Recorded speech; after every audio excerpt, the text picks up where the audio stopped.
La Regione si deve attivare per fare tutto quello che è possibile appunto per creare questi invasi. Un deve che sottolinea la preoccupazione degli agricoltori trevigiani per la mancanza d'acqua. Un imperativo che arriva dopo settimane di annunci su un possibile piano cave dismesse, fino a ieri considerate scempio del territorio ed ora possibile soluzione alla sempre più cronica siccità, non solo estiva.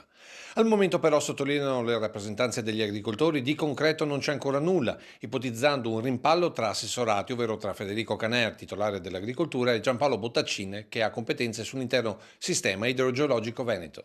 Intanto il tempo passa e le preoccupazioni salgono in tutto il mondo agricolo e non solo. Abbiamo anche fatto un gruppo con Confagricoltura e CIA perché vogliamo sensibilizzare in primis la Regione, perché riteniamo che sia fondamentale, lo vediamo in questo momento qua ma non solo adesso, che se avessimo dei serbatoi, avessimo dei bacini che ci permettono di fare riserve, potremmo pensare comunque di affrontare le primavera estate con altri, diciamo, con più ottimismo, cosa che purtroppo oggi non siamo in grado di fare. Siamo sotto il 50% e la situazione non è sicuramente rosea per il futuro. E per chi dalla regione dice che è un problema di prezzo con i cavatori, la risposta arriva direttamente da Roma. Attraverso i soldi del PNRR e il prossimo bilancio dello Stato, con la conferenza Stato-Regioni che ha proprio quell'obiettivo, trovare una mediazione tra lo Stato centrale e le regioni, le soluzioni arriveranno, devono arrivare nell'interesse di tutti i cittadini.